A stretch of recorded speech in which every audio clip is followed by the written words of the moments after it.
পড়েছে, গড়াগড়ি দিতেছে আর কান্নাকারি করতেছে। উকবা ইবনে আবি মুঈদ হায় হায় হুররা হুররা বলে বন্ধুদের সঙ্গে ওখান থেকে বের হয়ে গেছে। জিবরিল আমিনকে আল্লাহ পাক রব্বুল আলামিন কয়েকটা আয়াত নিয়ে নবীজি সাল্লাল্লাহু আলাইহি ওয়াসাল্লামের কাছে প্রেরণ করে বলছেন, ইয়া রাসূলুল্লাহ, ইয়া হাবিবাল্লাহ, আর কান্নাকাটি করবেন না। অচিরে এমন একটা সময় আসতেছে, চক্ষুটা বন্ধ হতে দেরি হবে। ওই উকবা ইবনে আবি মুঈদ আপনার সামনে এসে দাঁড়াবে। ওয়া ইয়াউমা ইয়াউদ্দু যালিমু আলা ইয়াদাইহি, আর দেখবেন উকবা সেই দিন আপনার সামনে চেহারা দেখাইতে পারবে না, মুখ দেখাইতে পারবে না, মুখ বের করতে পারবে না, বরং এই হাতের দুই নখ দিয়া মুখের চামড়াগুলো উকবা ইবনে আবি মুঈদ টেনে টেনে ছিঁড়ে ফেলে দিবে।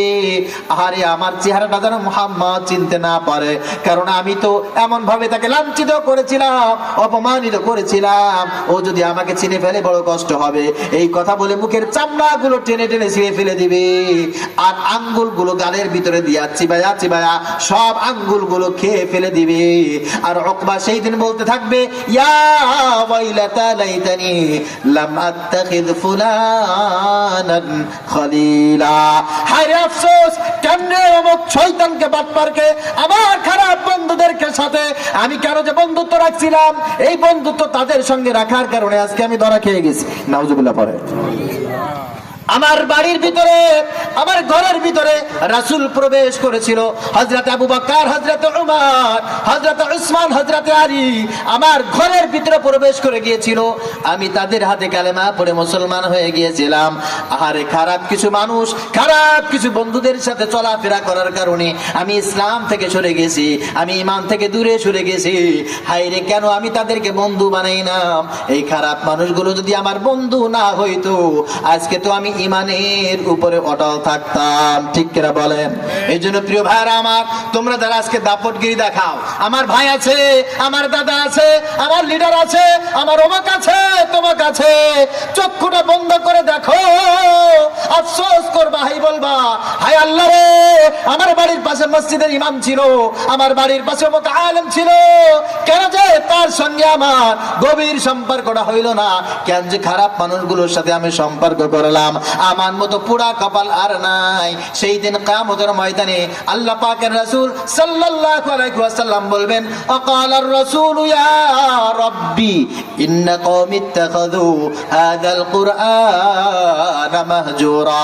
নবীজি সাল্লাল্লাহু আলাইহি ওয়াসাল্লাম বলবেন, আল্লাহ, এই যে উম্মতকে দেখছো, এই যে তোমার বান্দাকে দেখছো, নামাজ পড়তো, রোজা রাখতো, হজ করতো, যাকাত দিত, কিন্তু আমি আল্লাহ তাআলার পক্ষ থেকে যেই কোরআন জমিনের উপরে রেখে আসছিলাম, এই কোরআনকে তারা মাতরুক করেছে, মাহজুর করেছে। এই কোরআন যেটা বলেছে সেটা শোনে নাই। ফাকজি বাইনি ওয়া বাইনাহু, আল্লাহ তুমি আমার সঙ্গে আর এই উম্মতের সঙ্গে যেই ব্যবহার করেছে, আল্লাহ এটার বিচার করো, ফয়সালা করো। এই বিচার ফয়সালা না করে তুমি এই উম্মতকে জান্নাতে দিতে পারবা না, এই উম্মতকে জাহান্নামে দিতে পারবা না। বলেন দেখি, যেই নবীর সুপারিশ ছাড়া জান্নাতে যাওয়া যাবে না, যে কোরআনের অনুমোদন ছাড়া জান্নাতে যাওয়া যাবে না, সেই কোরআন, সেই নবী, সেই রাসূল যদি আপনার আমার বিরুদ্ধে দাঁড়িয়ে যায়, আমাদের কপাল ভালো হওয়ার কি আর কোনো সম্ভাবনা আছে নাকি? না, নাই। এই জন্য আমি বলবো, দুনিয়ার মহব্বতে পড়ে, ভালোবাসায় পড়ে, দুনিয়ার চাকচিক্যে পড়ে যাকে তাকে গালি দিও না, আর যাকে তাকে বন্ধু বানাও না। হযরত মুসা আলাইহিস সালামের একটা কথা আমি আপনাদেরকে সামান্য একটু রিমাইন্ডার দিয়ে যাই। ভালো মানুষের সাথে সম্পর্ক থাকলে কি অবস্থা হয়, খারাপ মানুষের সাথে সম্পর্ক থাকলে কি অবস্থা হয়। হযরত মুসা আলাইহিস সালাম কারুনের কাছে গেছেন, আহসিন কামা আহসানাল্লাহু ইলাইক ওয়া লা তাবগিল ফাসাদা ফিল আরদ। হযরত মুসা বলছেন, আহসিন, হে কারুন, ইহসান করো, আল্লাহ পাক রব্বুল আলামিন যেমনি ভাবে তোমার উপরে ইহসান করেছে। কিছুদিন আগে তো 10 টাকা না হলে তুমি মায়ের আঁচল ছাড়তা না, 20 টাকা না হলে বাবার পাশ তুমি ছাড়তা না।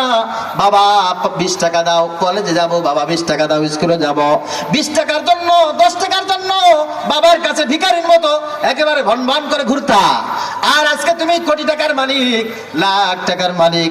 আল্লাহ পাক রব্বুল আলামিন তোমার উপরে ইহসান করেছেন, দয়া করেছেন, এর কারণে তুমি গাড়ি করেছো, বাড়ি করেছো, অনেক কিছু করেছো।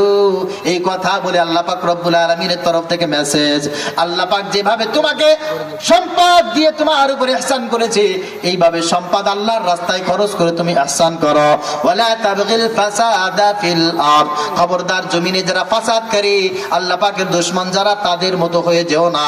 ইন্নাল্লাহা লা ইউহিব্বুল মুফসিদিন, আল্লাহ পাক রব্বুল আলামিন বলেন যারা ফাসাদ তৈরি করে, যারা আল্লাহর রাস্তায় খরচ করে না, দান করে না, আল্লাহ পাক রব্বুল আলামিন এই মানুষগুলোকে পছন্দ করেন না।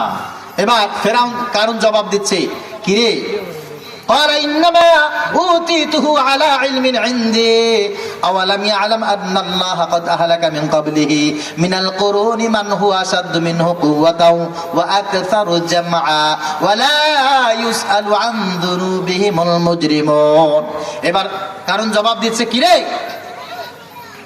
টাকা কি তোর আল্লাহ আমাকে দিয়েছে? জ্ঞান কি তোর আল্লাহ আমাকে দিয়েছে? নাকি আমি নিজে কষ্ট করে সকাল থেকে সন্ধ্যা পর্যন্ত কাজ করেছি, ব্যবসা করেছি, জমিনে ফসল বপন করেছি, রোপণ করেছি, তারপরে আমার ফসল হয়েছে। আমি যদি ব্যবসা না করতাম তোর আল্লাহ কেমনে দিত? আরে আমি যদি চাকরি না করতাম তোর আল্লাহ আমাকে কেমনে দিত? তোর আল্লাহ আমার কিছু দেয় নাই, যা কিছু অর্জন করেছি সবকিছু আমার শক্তির কারণে, সবকিছু আমার মেধার কারণে, সবকিছু আমার ব্যবসার কারণে, চাকরির কারণে। খবরদার খবরদার, আল্লাহর দোহাই আমাকে দিবি না। কারণের জবাব, কারণের জবাব। এই জবাবের সাথে আমাদের অনেকের কিছুটা কিছুটা মিল আছে না? কথা বলেন। আমি ওইদিকে যাব না। যখন কারণ এই কথা বলছে, মুসা আলাইহিস সালাতু ওয়াস সালামের পাশে মুসা আলাইহিস সালাতু ওয়াস সালামের কিছু উম্মত দাঁড়িয়ে আছে, দাঁড়ায় বলতেছে, আহারে আহারে, আজকে যদি আমি কারণের অফিসের একজন কর্মচারী হতে পারতাম, আমি যদি কারণের এই ব্যবসা বাণিজ্যের সাথে আমার সম্পর্ক থাকতো, কারণ যদি আমার খুব ঘনিষ্ঠ লোক হতো। বলতেছে, আহারে আমার সম্পর্ক যদি কারণের সাথে হতো, অথবা আমি যদি কারণের মতো হতাম, আমার কত ভাগ্য ভালো হতো, এই দুনিয়ায় আমি কত ভালো ভালো কাজ করতে পারতাম।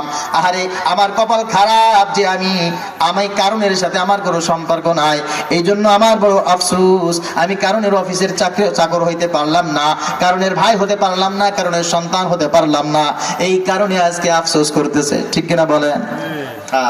কিছুদিন আগে আমাদের এই ফকিরহাট দক্ষিণবঙ্গে কিছু কিছু চেলাবেলা ছিল, মায়ের ঠিক নাই, বাবার ঠিক নাই, লেখাপড়া ঠিক নাই, আদব কায়দা পর্যন্ত নাই, মুরব্বীর সাথে কিভাবে কথা বলতে হয় জানে না, আলেমদেরকে কিভাবে শ্রদ্ধা করতে হয় জানে না। এই মানুষগুলোর সম্পর্ক ছিল শেখ হেলালের সঙ্গে। আহারে দাপট আর দেখে কিনা।